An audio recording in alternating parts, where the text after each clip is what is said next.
Hey everyone, happy Monday. I'm really excited to bring you another episode for the DIY Small Business Podcast today. I spoke with the wonderful Katie Dutcher about mindfulness and meditation in business, about boundaries and the day-to-day decisions that we have to make, about evolving with our businesses and dealing with stress as an entrepreneur, and also about transitioning out of employment and being really intentional with the new structures and communities that we're building as small business owners, which is no small thing. It's really actually quite big and exciting and beautiful and also full of challenges. So I really hope that you get something out of this conversation. And before we go there, just want to share a couple of announcements. So the first one is that I'm excited to say that I'm setting up another round of workshops this summer, and they will be more focused about long-term content strategy and social media. So I'm always excited to hear, what questions people have, especially in the DIY Small Business School I'm running. And something that's coming up a lot at the moment, totally understandably, is this frustration around the rules of social media constantly changing and there being a sense of overwhelm and crowdedness sometimes. And so I'm going to run a series of 4 workshops in which we'll talk about thinking more about finding your voice long term, setting up structures for how you want to share and in which spaces and with what boundaries. Very important. And then also about the DIY media that you might want to create for yourself. So I think social media is really just one piece of the puzzle and how we're communicating with audiences and communities, but really it's super important that we also create content that we fully own ourselves, such as podcasts or zines or books or blogs. And so there's lots of different ideas that I really want to share. And I think these are really important in us understanding these dynamics with social media and really owning our journey a little bit more fully and becoming a little bit more independent from platforms like Instagram. So if you're interested in that, please become a Patreon. I've decided to no longer offer all my workshops for free. They'll still be super low cost, and I've been running free workshops for almost a year and a half now. I think in total it was almost 25 workshops, which was really, really great. But I also feel like I'm coming to a point where I need this work to be honored in a way, and so I'm just asking people to pledge $3 or more on my Patreon. That will give you access to this workshop series and any other that are coming up. You can cancel your pledge anytime. And if you want to become part of the DIY Small Business School and community as well, then you can pledge $11 or more, and that gets you access to a really broad and beautiful, practical and intentional 8-module business course as well. So I hope that sounds exciting to you. Other than that, what else do I have to share? I'm also beginning to offer a new business mentoring program. So I've been offering hourly retainer-based support for a while now, which I really love doing, and often that includes tech support and support around branding and design and websites and how it all fits together and software systems and all that stuff. But I'm increasingly noticing that I'm also mentoring people through the process of getting clear on what their dream business would look like, how it fits into their lives, what values underpin their work, what they actually want to offer, how they want to communicate that, how they can find their people, all that kind of juicy stuff. So I've put together a 3-month business mentoring program that includes 9 sessions with me that are beautifully structured. It also includes access to the DIY Small Business School. It includes 5 hours of tech and branding support with me, as well as 10% off my web design packages, and that is relatively affordable. So it's either a $1,750 or it's 3 installments over 3 months, so totally up to you.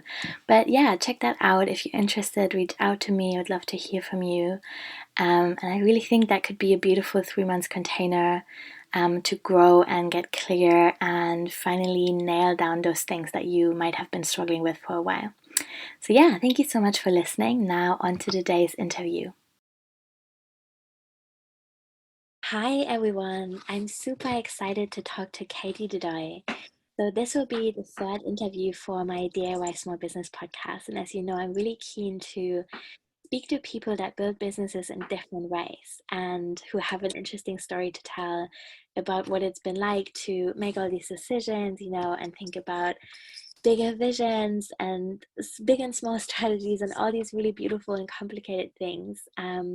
So yeah, Katie is a meditation and mindfulness teacher, and I'm really excited to talk to her about how these practices can be woven into our lives as small business owners and how they can help us have healthy boundaries and think about our self-worth and just make decisions from a place of clarity and calm, which I know sounds so beautiful, but it's actually really hard to do in business sometimes. So, hey, Katie, thank you so much for being here. I really am super excited to talk to you, and I would love it if you could tell us where you are in the world and what your business is all about.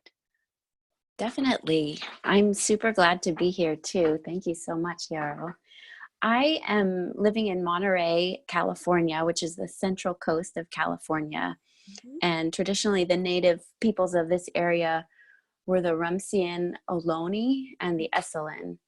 And as far as my business, as I was thinking about this, it's kind of businesses. So my personal business is Flourish and Bloom, and it's really always evolving. But some of the main things that I offer and I love to do are to coach individual clients, and of course, because it's individual, it can go in a lot of different areas. But some of the main threads are how do we start practicing mindfulness and meditation? How do we incorporate it into our daily life in a way that can serve the person as an individual and of course others as well? And more it gets focused on some topics that I'm really interested in from firsthand experience. So things like how we work with anxiety, how we work with uncertainty and courage, how we access self-compassion. And that can be for anyone. And then more specifically, I love talking to introverts and highly sensitive people because I think there are some interesting gifts and challenges there too. So the coaching is what I do at Flourish and Bloom, and I've also written a couple of workbooks that combine reading and reflective writing and guided meditations to explore some of these topics. And then as a joint project with my colleague Marianne Rowe, I have Monterey Bay Meditation Studio. So that's a physical space in Pacific Grove, California. And we started it about 3 years ago, and we offer kind of all kinds of ways to dip a toe into meditation, like short drop-in meditation sessions, and then longer things like courses and retreats, and just a chance to develop community. We also do a lot with nature meditation and taking our practices outside and really enjoying the natural space. And then finally, as part of both of these businesses, I ended up building our websites on Squarespace, and I ended up really liking that. And so last year I started offering that as a service too, to design Squarespace sites, mostly for other small business owners like therapists or authors. And it is meant to be DIY. So that means that after it's built, it's really easy to teach someone else how to maintain it or how to edit it. So I enjoy kind of using my creativity with that as well. Yeah, thank you for sharing. I really love and relate so much to what you said about, things shifting and evolving over time. And I think that's one of the really beautiful things about having one or more small businesses like we do, is that we get Mm-hmm. to experience all these different things and grow as people and be challenged in new ways, and kind of being able to grow without necessarily reporting to someone who's looking over your shoulder, I think is such a gift. And yeah, I love the sound of the space that you've created, and I wish I could come and visit that. And obviously, as a web designer, I can also totally relate to your love for websites. And I know many people have gone that route of like creating their own at first, and then being like, oh wow, this is actually a really beautiful outlet, and it's such a gift to give to someone. I think that I know many people, many of my clients have kind of some hesitation or maybe even anxiety around building their own site, and doing that for someone else is such a beautiful thing, because it really means that the business gets uplifted, everything suddenly feels very real, and there's a visual language that communicates something that's in their heart. And I think that's really cool. So yeah.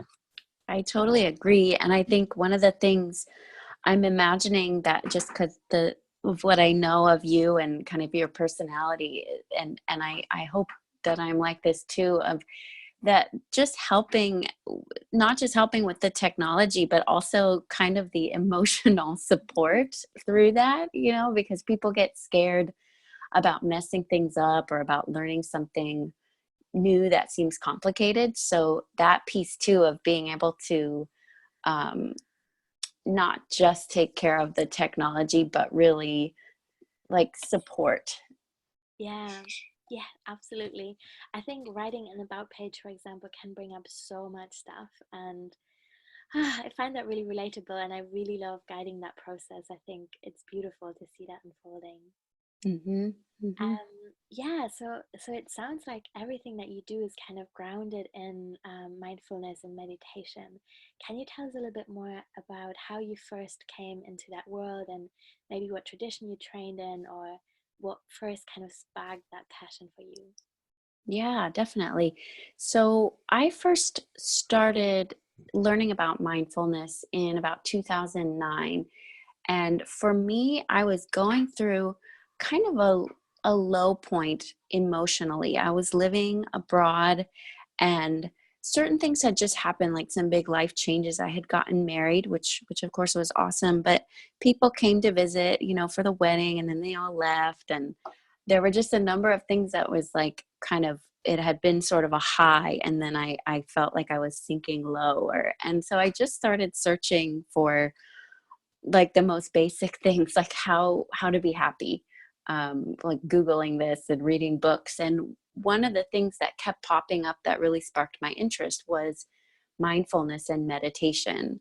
That not that happiness is like the key goal here, but that when you look at some of the indicators of what people who feel satisfied and happy in their life are doing, a lot of them are meditating. Mm-hmm. So that had me really want to start learning about it and practicing. And so I did that on my own. And then when I came to live here in California, as you can imagine, there's like many, many more resources for Yeah. learning about these things. And I took a class. The class is mindfulness based stress reduction, which is an 8-week, pretty intensive program of a real foundational introduction to mindfulness. It was developed by John Kabat-Zinn, and kind of one of the first, I think late 70s, really one of the first kind of secular um, trainings that was developed in the US at least. And originally it was for use in medical settings. And it's still, I teach the course now. I've done the teacher training for that course, and I teach it at the hospital in our area. But it is not just in the medical setting, it's really open to the community. Mm-hmm. And so I really benefited from that course. It felt like it really brought the practices that I have been kind of dabbling in, just kind of brought it home for me. And then from then I kept practicing. And then a few years ago, about, gosh, almost 5 years ago now, um, I really needed to make a career shift. That became clear to me, and what I was doing wasn't really quite aligned with what felt important to me. And so then I started thinking about, what is, what does matter to Mm-hmm. me? And my mindfulness practice was the most key kind of core thing to me. So that's when I started doing the teacher training for that mindfulness based stress reduction. And then it has taken off from there. So that's kind of how I got into it.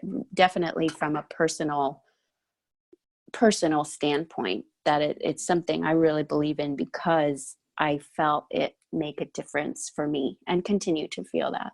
Yeah, that makes total sense. And I really think that the most resilient most creative and inspired businesses always come from a place of personal need. Like I feel so strongly Mm-hmm. also that I need what I'm teaching, probably more than my students, to be really honest. Yeah. And that's okay. Yeah.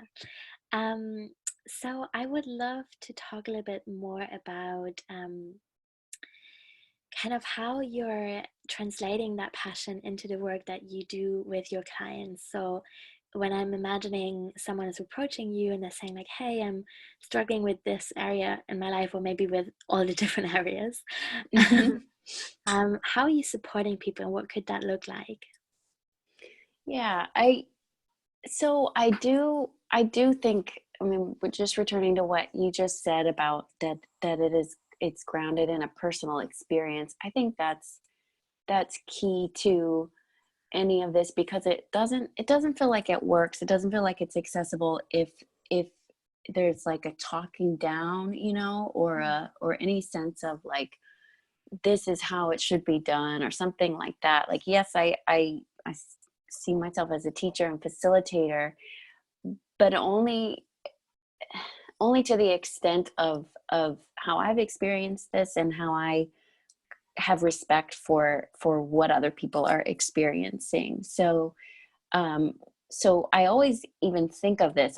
There's a class I teach again and again that I developed about working with anxiety, for example, and it always happens that sometime like in the week or two before the course starts, I have some really massive experience of anxiety. Like Mhm. something brings up a lot of anxiety.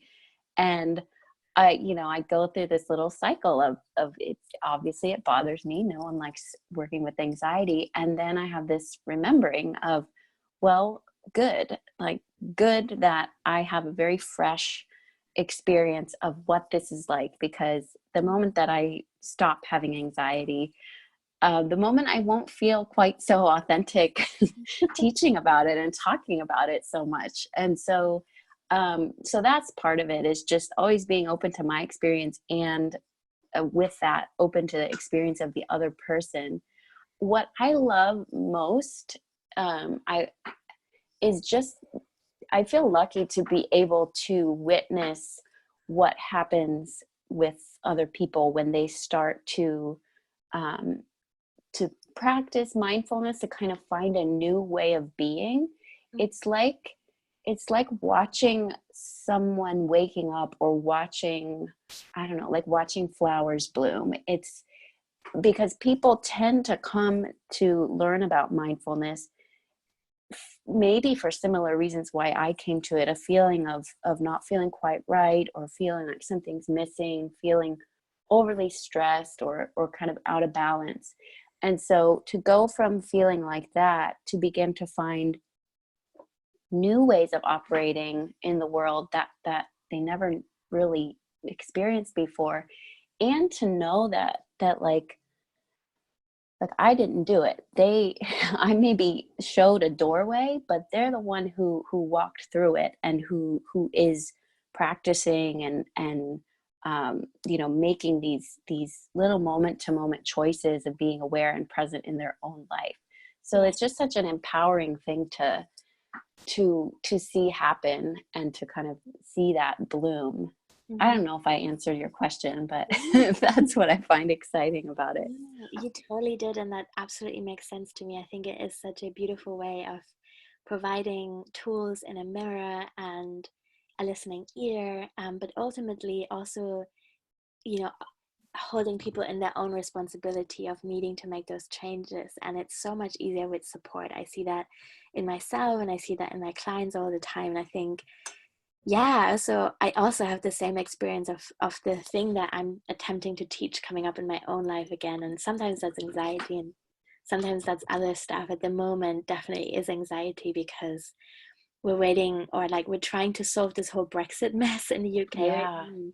I'm German, so I'm not currently really sure what my future here is going to look like. And that's been something that I've been living with in the last 2 years. And there's such deep uncertainty because obviously my whole life is here, my business is here, I've lived here for 12 years, and I'm just not yet in a place where I can apply for citizenships. And I also don't know if I ever will be. And Mm-hmm. that's quite big.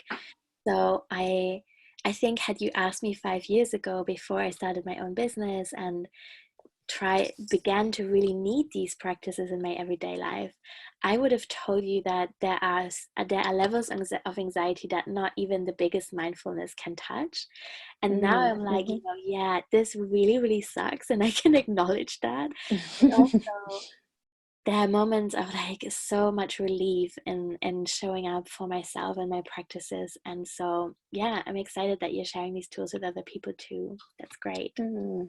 I mean, you also bring up an interesting point too, which I think is worth saying when you say that maybe there are certain levels of anxiety or even or other difficult emotional states that mindfulness can't touch. And I don't know, I probably wouldn't say that it can't touch, but I would say that yeah, there are that mindfulness is definitely not a replacement for um, like psychological help or medical help.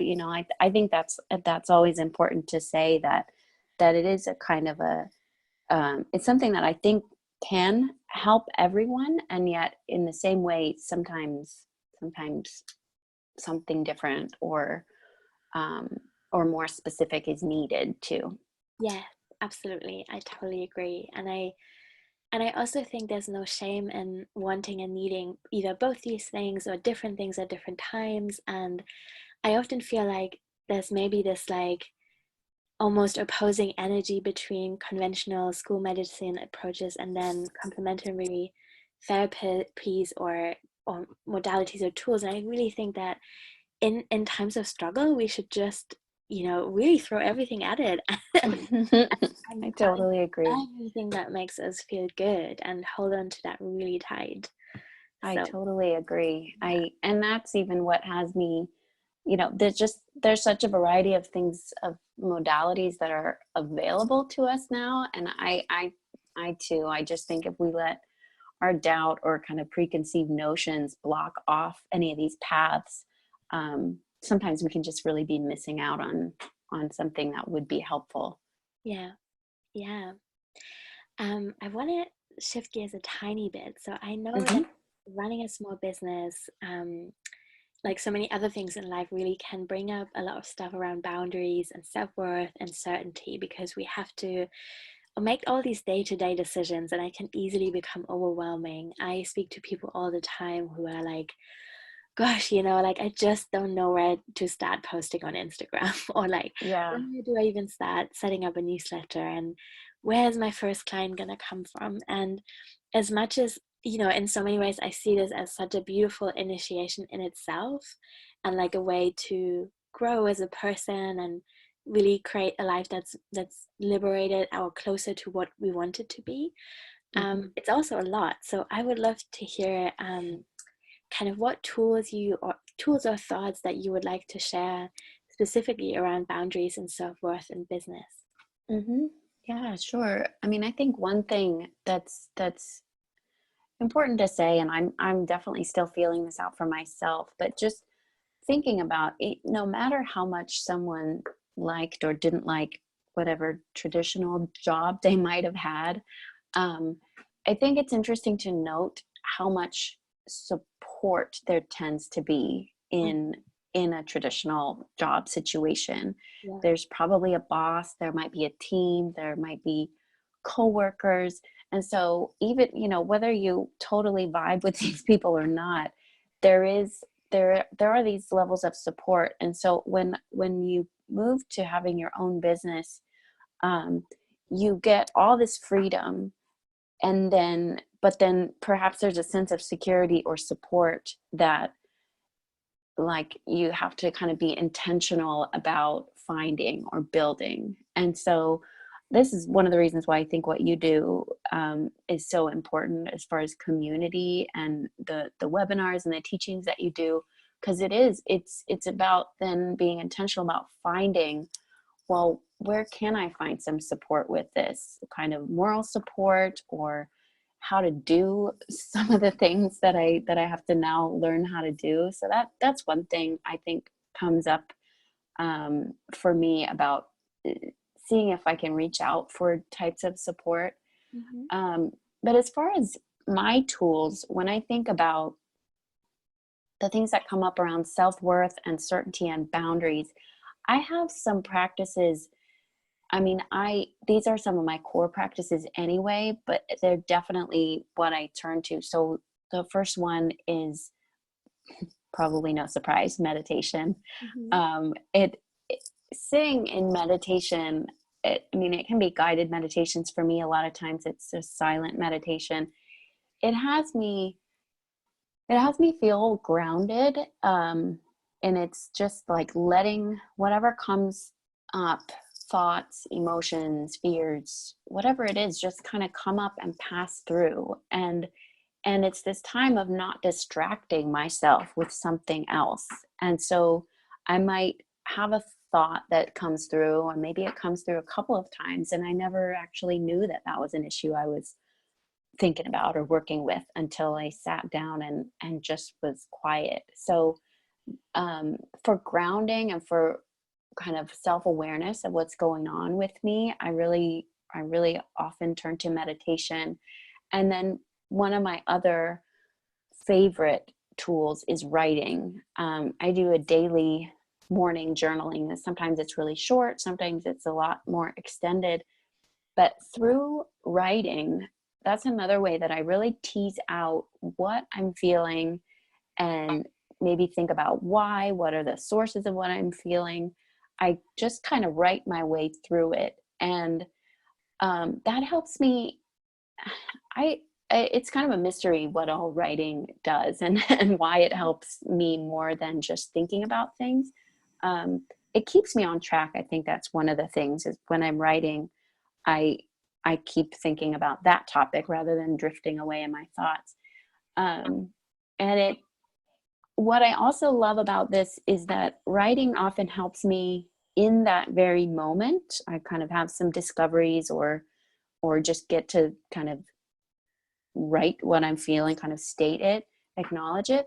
But then it also works as a reference tool, meaning that if you're journaling regularly, and I even get kind of really nerdy about it, my journal has page numbers, and I will, kind of make an index as I go of like, this is where I talk about what I feel about my body, or this is where I talk about, anxiety. And so it's a reference book. It's like I'm creating like a handbook of me, and I can return to it, when I am coming back again to that, like circling back to that topic, I can go back and read this. Oh yeah, this is what I thought about this a few months ago or last year. And it's always helpful for that reason too. Yes, yes, absolutely. I agree. And I love the numbering. That's definitely something I should try.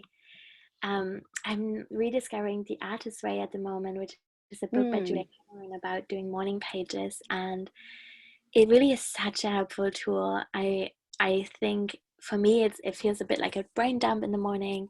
And yeah. in terms of tracking, it really also forces me to address things that keep coming up, because when I notice that I'm just complaining about the same shit over and over again, that's Yeah. such a good opportunity to say, okay, what can I do about this? What resources are available to me to change this? Whereas Mm-hmm. without the journaling, it might really have taken me a lot longer to realize that is something that is even bothering me. So Yeah. yeah, that's really cool. Thank you. Yeah. Um, yeah, I would love to. I mean, you have already touched about on this in many different ways, and how much meditation as a regular practice is serving you. But for someone who's maybe never done it before, what would you say to them on in terms of where to start or what to try? Um, so there's a lot of tools out there now. I would say the one thing is just kind of like not to get too overwhelmed with that, because there are a lot of different ways to meditate and all of that. And so I would start with, if you maybe on YouTube or elsewhere, to possibly listen to some meditations. One of the apps I really like, it's a free one. They have a lot of free content. It's called Insight Timer.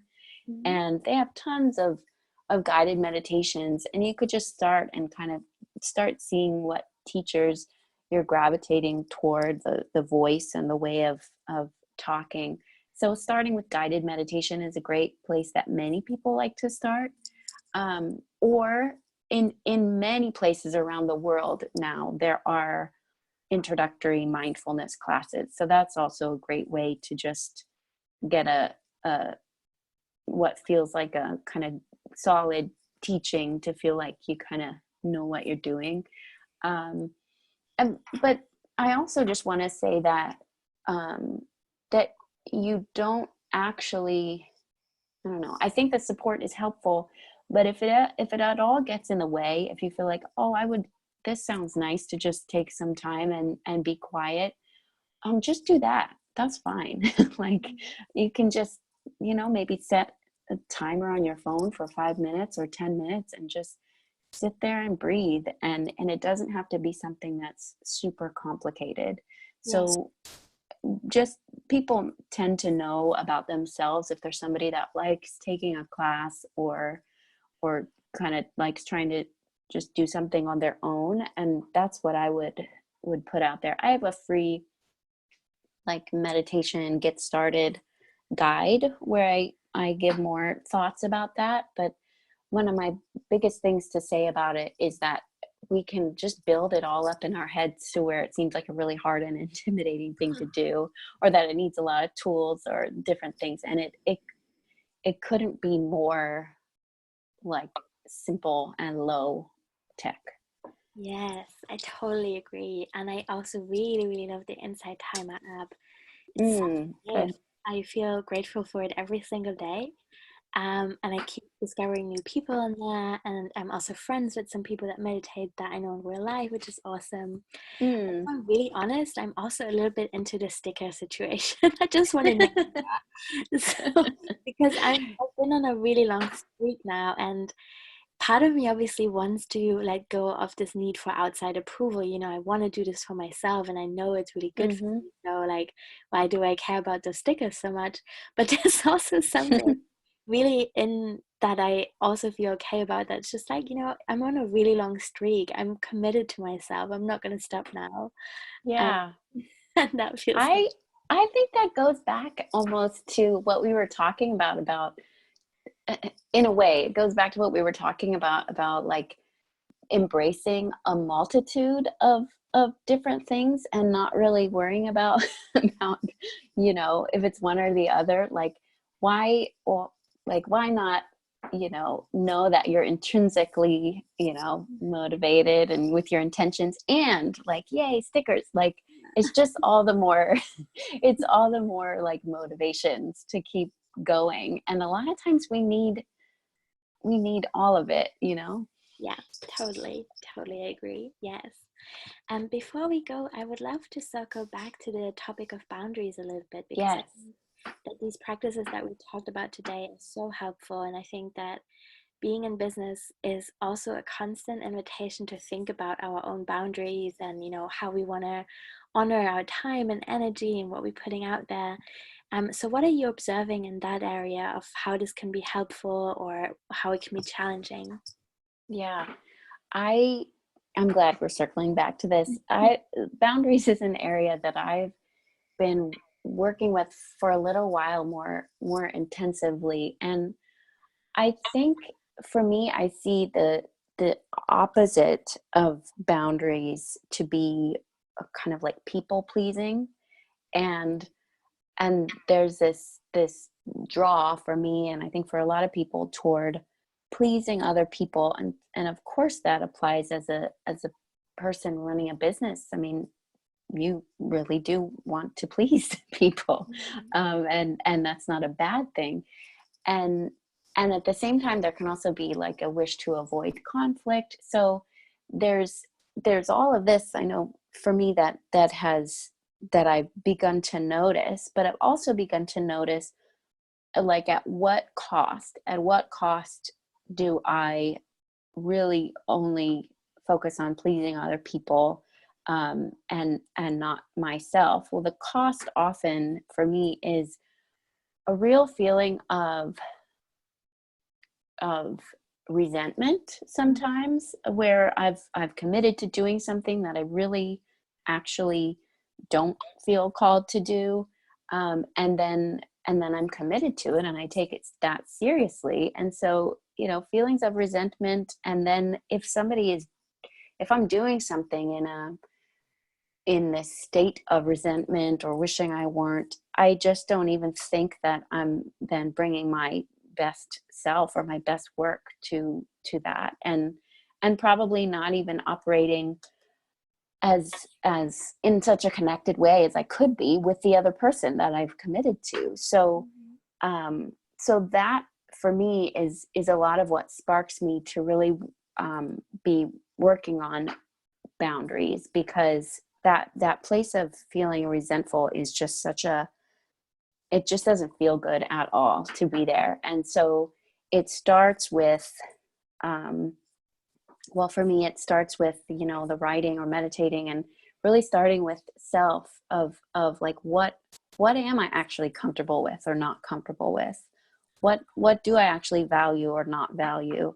And then once I really know it, like in my bones, then it gets much easier to share with somebody else, to start communicating it to other people. So starting at home is one of the things that is important for me. And then another thing that's been really helpful to me is like beginning to notice other people that are boundaried or that have boundaries that I respect or admire, or maybe I'm amazed at, and seeing that. I think sometimes when you start to have a boundary, or maybe you say no to something, it can feel really scary. Or maybe in that moment you're being pressured in some way. It seems like everybody's doing that thing. But when you start to look at other people and seeing some of the things that they're doing, it's like maybe you see them as role models or maybe companions on this journey. I'll share one way of reframing something. And this was just the other day. I was listening actually to one of your podcast episodes. I think it was about generosity and boundaries. And you said something like, one of your boundaries is that you don't work late at night or on weekends. And I was thinking, well, yeah, me neither. And then it had me think, oh yeah, and that's like I'm hearing Yarrow say that as a boundary, not as like, oh, I'm lazy, I don't like to work on weekends. So hearing you say that, again, yes, it's good to be intrinsically motivated and empowered too, but hearing you say that, it's also, it helps me to hold it in that frame of, well, this is one way that we and me and people like me and others can have boundaries, if that makes sense. Yeah, that makes total sense. And I think it's so good and powerful, like you said, to really name that, what boundaries are, and not to always just come from a place of exhaustion. I think I can definitely see that in my 20s. I was sometimes drawing these lines not as a proactive boundary to protect my energy in the first place, but just because I got completely depleted and then had to say, no, I'm not working weekends anymore. Yeah. And I also think it's not a given. I think there's definitely many people that think working weekends is okay, and obviously sometimes it is okay, and if you can take other time off, cool, like there's no rules, or we're making them up as we go. Really, no, so individualized. yeah, completely. And actually sometimes I love taking weekdays off, because then no one is in town and I can do my shit by myself, and have appointments, and and it's great. Yeah. So it really depends, but I think it's so beautiful and important to name at the core what's important to us and what's gonna keep our businesses sustainable, or even regenerative. I think I use the word sustainable too much, and actually I would love to go beyond that and say I want my business to be regenerative. That would be awesome. That's where I get the word in my business, flourish, is part of it, flourish and bloom, because it's like, that's what I love to feel like, not just like I'm getting by or I'm scraping by, but like actually flourishing. And I think this is one of the things that really helps. The other thing I wanted to add too, that someone told me once that has always stuck with me, because I think of boundaries a lot of times as like saying no. And it often is, but it's really helpful to think of, what am I saying yes to? Yes. And yes. Yeah, like what's the trade-off? If I'm saying no to this thing, it's because I want to say yes to something else. So really thinking about what are the yeses, because it isn't just no just for the purpose of saying no. Yeah, totally. Yes, I agree. It's been so beautiful to talk to you, and I'm glad we said yes to it. Me too. Thank Yeah, you so much. yeah, you're so welcome. Thank you. So what are you currently offering, and where can people find you? Thank you. So two main sites. The first one it's my name. It's katiedutcher.com. So it's KATIEDUTCHER. And so that's where to find those workbooks I mentioned for working with anxiety or working with uncertainty. That's where to hear more about coaching and what that's like. That's also where I think you can find somewhere there hidden about Squarespace web design. And I'm also, if you want to look on YouTube, my YouTube channel is Flourish and Bloom. And for about a year and a half now, I've been doing weekly, well, it starts as a live, like Facebook Live teaching and meditation, and then I put it on YouTube afterwards. So it's a whole library now of meditations and teachings about a lot of the things we've talked about. So that's my spot. And then, of course, if you're in the Monterey area, or if you're traveling through and you want a retreat or a meditation community, www.montereybaymeditation.com is our meditation studio site. Cool. Thank you so much. We're going to put that in the show notes as well. So if anyone didn't catch that, that's totally cool. It's going to be here. Thank you so, so much for your time and everything that you shared. It was really beautiful to speak to you. Thank you. Thank you. I so appreciate it.